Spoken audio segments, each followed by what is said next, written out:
नमस्कार व्यूअर्स, आप सभी का स्वागत है रेडियो द्वारका में। आज मेरे साथ फिर प्रशांत मुकुंद प्रभु हैं। प्रभु जी, आपका बहुत बहुत स्वागत है। प्रभु जी, एक सवाल आपसे पूछना चाहता था। अभी महाराज जी ने अपना शरीर छोड़ा था, तो उसके बाद जो है उनकी समाधि बनाई गई। तो मैं समझना चाहता हूँ कि ज़्यादातर जैसे आम लोगों का तो हिंदू रीति के अनुसार जो है दाह संस्कार किया जाता है, तो समाधि कुछ विशेष परिस्थितियों में बनाई जाती है।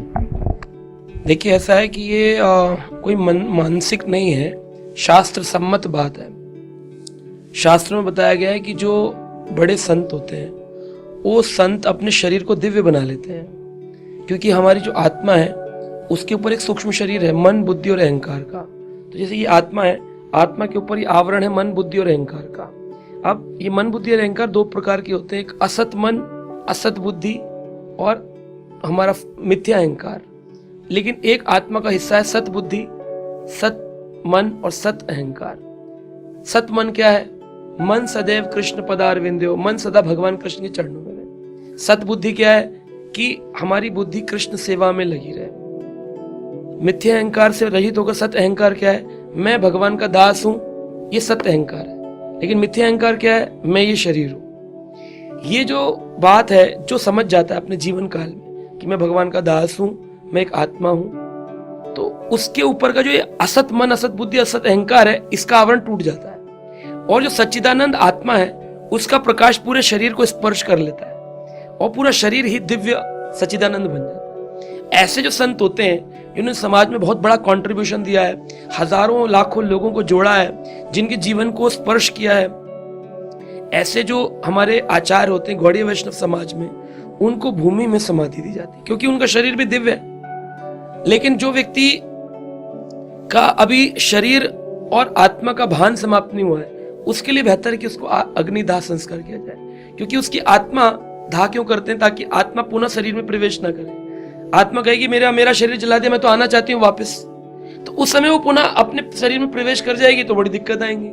तो इसलिए फिर ऐसे शरीर को दाह कर देते थे कि आ ना पाए। लेकिन जो सत संत होते हैं, अच्छे संत, उनको अपने शरीर में रहते रहते शरीर से आसक्ति नहीं होती है, तो शरीर को छोड़ने के बाद कहां शरीर में प्रवेश करेंगे? तो ऐसे संतों का शरीर दिव्य होता है और उनको भूमि में रखकर सालों साल तक उनकी वाइब्रेशंस उनके स्थान को शुद्ध करते हैं। आज भी वृंदावन में 64 समाधि क्षेत्र है, राधा गोविंद मंदिर के पास। वहां हमारे सभी पूर्वज आचार्यों की समाधि है। तो कुछ संप्रदायों में जल समाधि दी जाती है कि जल में उनके शरीर को डाला जाता है, और कुछ संप्रदाय में गौड़ीय वैष्णव, जिसमें इस्कॉन आता है, इसमें हम भूमि समाधि देते हैं। वहां पर समाधि के ऊपर एक पत्थर लगा दिया जाता है और फिर उस स्थान पर सभी लोग जाके जप, भोग, तपस्या करते हैं और बहुत बल प्राप्त करते हैं। तो ये समाधि डालना ये कोई मानसिक विचारधारा नहीं है, ये शास्त्र सम्मत है। प्राचीन काल से चैतन्य महाप्रभु, माधवाचार्य, संप्रदाय आचार्य जो हुए, सबकी समाधियां मिलेंगी।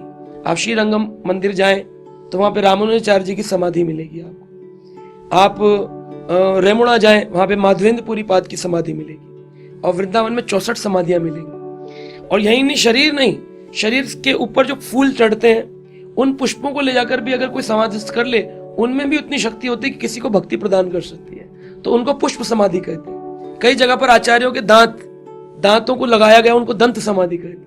कहीं पर उनके ग्रंथ रचना की जाती है, उनके ग्रंथों को भूमिस्थ करते हैं, तो भूमि के नीचे डालने से उनको ग्रंथ समाधि कहते हैं। तो समाधि बहुत बड़ा ये एक टास्क है।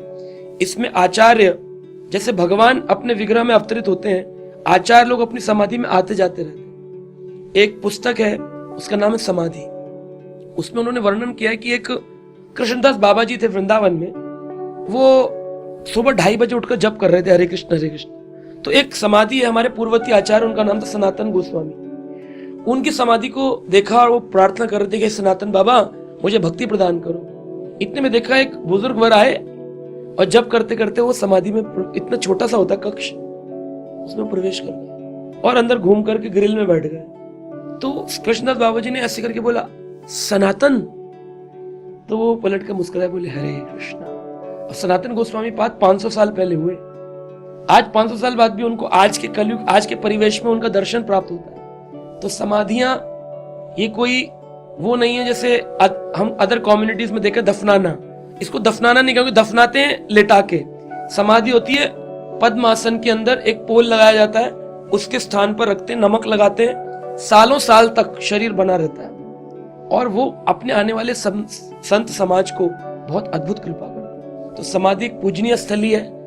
बहुत बहुत धन्यवाद प्रभु जी आपका, क्योंकि ये एक ऐसा विषय था जिस पे मुझे लगता है कि लोगों को जानकारी बहुत कम है, और है तो फिर वो उसमें क्लैरिटी नहीं है, उनको कन्फ्यूज़न रहता है। सो व्यूअर्स, ये बहुत ही इम्पॉर्टेंट विषय है कि जो सनातन संस्कृति में समाधि कौन लोग लेते हैं ये समझना बहुत ज़रूरी है।